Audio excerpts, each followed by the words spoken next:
This is Lord Thaddeus Cray. This one is going to be not about a cryptid, but it's definitely going to be paranormal, at least to an extent. What is it going to be about? Well, I think you'll like it. I'm going to be putting up something about genetic memory. Now, what exactly is genetic memory? You really have to take into account there's different definitions for it. But basically, point blank, it is literally innate knowledges or instincts passed from generation to generation. Usually, let's say, from grandparent to parent, and parent, to yourself, or maybe quality of yourself to your own children, that kind of thing. It's literally something passed through bloodlines. Is this necessarily paranormal? Well, it is to an extent. I believe firmly on this because, the spirit resides in the body. And of course, the soul and all this, it's all connected to the mind, too, within reason.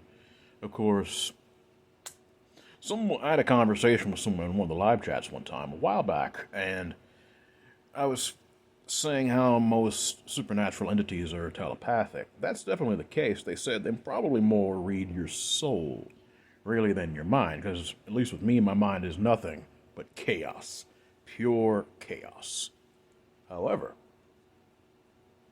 the soul is a little bit different, or the spirit. When in the Bible, when it says, basically, so a man is, he is in his heart or his soul within. That is what God reads, right? Well, I believe there's a little bit more to it than that. I believe he reads what's within you, yes.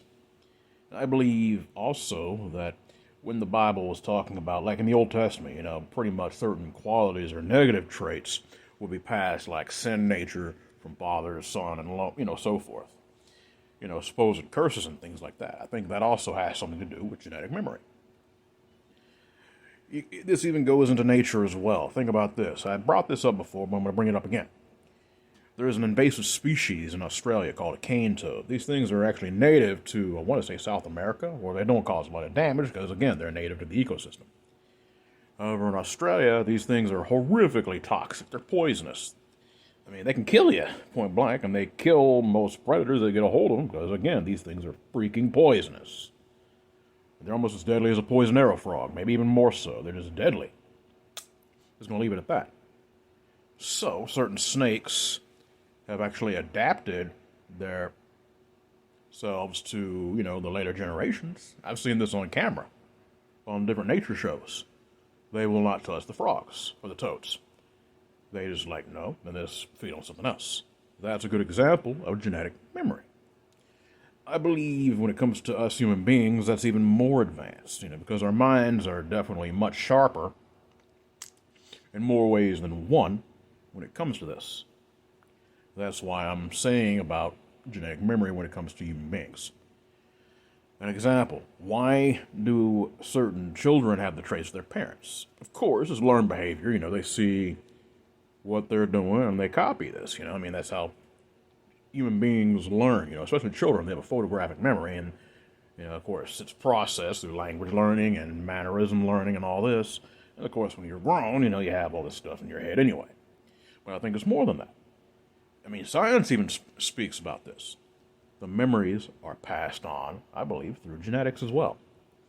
Certain traits, you have to think about it. It's beyond just that. There's certain, if the negative aspects are obviously passed on, like maybe mental illness, for example, that's definitely an example of genetic transference. And of course, your body remembers what your parents had, and you have it yourself. That right there is kind of an example of it. A very strong example, if you want the honest to God truth. I also think certain lusts, certain desires are transferred from the parents to the children, and grandparents to parents, etc. I know that's a fact for me. There are many things that I have in common. Yeah, there you go. There are a lot of things I have in common with my father, whether I like it or not. That the fact is, it's there. I have it. That's a good example of genetic memory. I wasn't taught a lot of this stuff. As a matter of fact, it was estranged from me a lot of my life. But you have to understand, as I've gotten older, I've noticed there are certain qualities that I do have. In a way, I consider it a good thing. because I do have these qualities. I have an awareness of myself. Okay, these are certain things that are not necessarily positive. So what I do is I try to, of course, try do what I can with willpower to correct the problem. And to be honest, it's difficult, but at the same time, it's not. I have the weakest will, but also strongest will of anyone I know. And that's not bragging, it's just fact. One of the things was the lying. My uncle was a pathological liar. Don't get me wrong, that was something that was taught to me, but I also believe that quality was passed on to me as well. My biological father has those traits too, and it was passed to me. And it took a tremendous amount of will to say, I ain't doing this no more. And I changed. You understand? That's a good example of the negative parts. However, the positive parts of genetic memory, which came to me, was, of course, my mom, for example, her intelligence. I'm not stupid by any means. I'm not really bright either. I'm just there. But I have an awareness of things that some people don't. That's what I'm trying to say. I have an understanding of things that many people have, which I don't, or vice versa, which I have. It's just how it is. These are the good things that were passed to me. My ability to understand language was something that was passed to me from both. My father, despite his shortcomings, he's always been extremely articulate. Very. That was passed to me.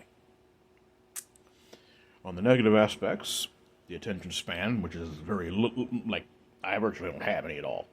That was passed to me as well.